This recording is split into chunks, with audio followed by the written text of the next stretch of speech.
과장님, 과장님, 과장님, 지금 뭐 하시는 거예요? 네, 지금 뭐 하고 있냐면요. 네, 안녕하세요. 아파트 사람들의 정과장입니다. 뭐 다들 알고 계시겠지만 또 정보통신 유지관리자를 올해부터 뭐 선임을 해야 되는데 또 유예 기간을 둬가지고 이제 또 한다고 하더라고요. 그래서 제가 예전에 그 기계설비 유지관리자 할 때는 그 이제 법제처에 들어가가지고 뭐 내용 변하는 거 해가지고 뭐 어떻게 되는 거 다 해서 이제 칠판에다가 써가지고 했었는데 뭐 정보통신 유지관리자도 뭐 유튜브에 많이들 나와 계시죠. 저도 이제 보고 해가지고 근데 그런 말 아시나요? 결론은 버킹엄이라고. 그냥 옛날 사람입니다. 그래서 기계설비 유지관리자도 결국은 저도 기계설비 유지관리자 안 딸라고 했었어요. 나는 전기과장으로 전기 기사 따가지고 지금까지 전기 일을 했는데 왜 내가 이 기계설비까지 틀리니까.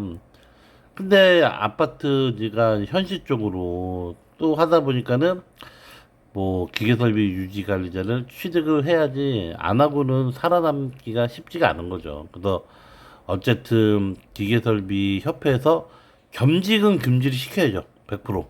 겸직을 만약에 허용하게 되면은 이 기계설비 유지관리자 자격증이 취지가 무산되는 거니까요.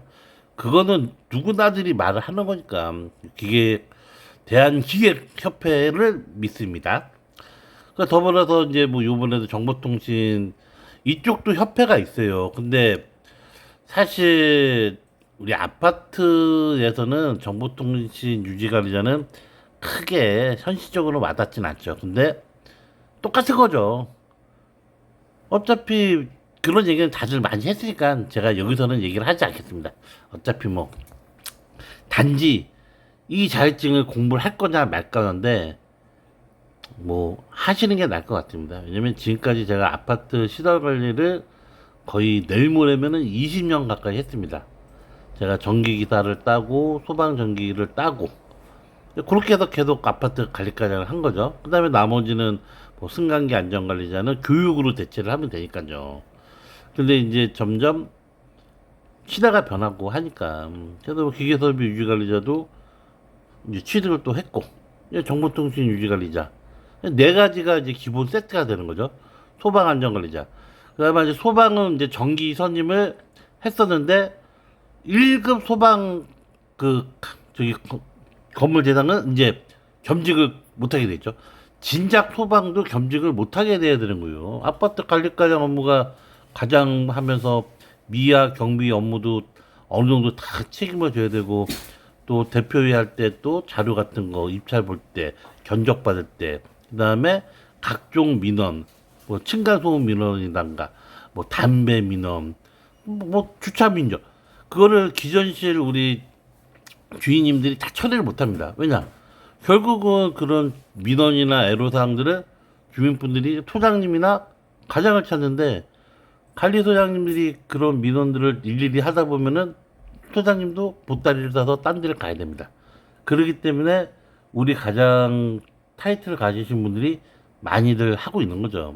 그래서 저도 이제 아파트 업무를 20년 하다 보니까 뭐 유튜브에 보면은 이런저런 얘기들 많이 하시는 분들이 있어요. 근데 실질적으로 제가 20년 일하는 사람이 들을 때는 너무 모르시고 막 던지는 말들도 많더라고요. 하지만 이제 제가 아파트 사람들의 취지는 이게 일을 하면서 그런 걸 보여드리면서 우리 주민분들도 관리비 내는 거를 좀 너무 아까워하지를 않길 바라서 저희가 작업하는 모습들도 좀 올려드리고 또 아파트에서 일하는 게 그렇게 나쁜 직업은 아니에요. 저도 아파트 근무하면서 뭐 한 달에도 주민분들이 관리비를 내서 월급을 받고 또 예전에 비하면은 급여도 많이 사실 올라왔고 예전에 저 처음 이 시설 관리할 때 급여가 120만 원이었어요. 그때가요. 근데 지금은 거의 뭐 과장님들은 한 300, 뭐 한 7, 80은 다 받죠. 기존 기사분들이 한 300에서 330 정도. 뭐 관리소장님들은 과장님들보다 한 5, 60 더 이제 받고. 그러니까 급여 체계는 그 정도로 형성이 돼 있어요. 그러면은 현재로 봤을 때 그렇게 뭐 예전같이 시설 관리가 이 하급은 아니다. 일단 중급 정도는 되지 않을까. 뭐 진짜 대기업 다니고 뭐 그건 아니지만 한 중소기업 정도 다니는 급여 수준은 왔다고 봅니다.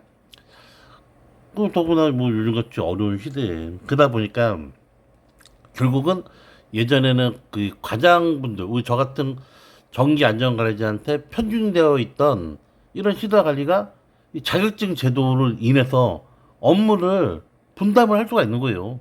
이제 기계설비 유지관리도 발생이 되면서 그 전에 지역 난방에 계실 때는 전기, 수도, 온수 난방을 부가작업을 다 누가 합니까?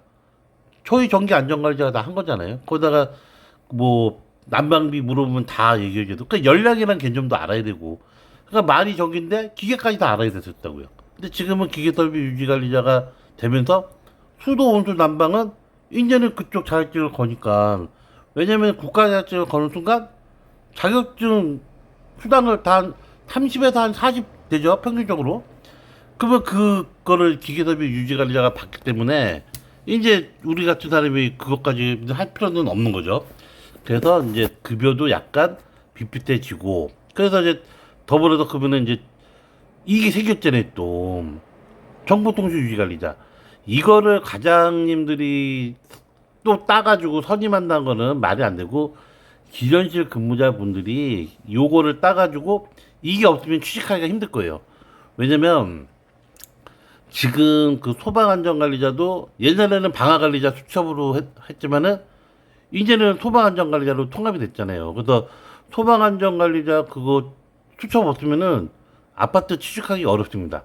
기본이에요, 기본. 그러다 보니까는 이 정보통신 유지관리자는 지금 현직에 있는 우리 아파트 전기과장님들이나 기획과장님들이 필요한 게 아니라 실질적으로 이쪽에 와서 근무하는 반장님들, 주인님들, 기사님들이 빨리 취직을 해야 돼요. 그래서 뭐 법적으로 뭐 어쩌고저쩌고 말이 많지만 결국은 자격증 따면 인정을 해준다잖아요 경력을. 그래서 그렇지 않으면은 이게 수첩도 없는데 누가 관리하고 가트로 다 맡겨요. 기계 설비도 그랬기 때문에 유예 기간을 줘서 수첩으로 했다가 지금은 자격증들을 많이 합격을 했잖아요. 그러니까 통신도 아마 그런 식으로 되지 않을까. 근데 단지 이 얘기 저 얘기가 많이 있을 뿐이죠. 하지만 그 아시죠? 준비하는 자만이 미래를 개척할 수가 있는 거예요. 그래서 제가 이제 말씀드리지만 공부는 해야 돼서 찡을 꼭 따야 됩니다. 그래서 어쨌든 저의 목표는 돈 안 들고 자격증 따기 아닙니까? 그래서 이제 뭐 인터넷에서 나와 있는 전자문제 이렇게 해서 문제하고 답하고 이제 오늘부터 시작을 했습니다. 지난번에 설비 보존도 이렇게 해서 합격을 했습니다. 그래서 요거 하고 이제 그 실기는 이제 따로 이제 그래도 뭐 우리 아파트 쪽에서 과장님들이나 다들 뭐 기사님들 기본적으로 워드, 엑셀 뭐 다 할 줄 알잖아요. 기본적으로는 조금만 하면은 될 것 같습니다. 그래서 정보통신 그 기사는 어렵더라고요. 그래서 저도 그래서 사무자동화 산업기사 쪽으로 틀었습니다. 이게 그나마 나을 것 같더라고요. 그래서 어쨌든 공부들 열심히 하시고 또 더 좋은 결과 있으시기 바라겠습니다. 항상 아파트 사람들 응원 많이 해주시고 또 아파트 사람들 화이팅 하십시오. 네, 감사합니다.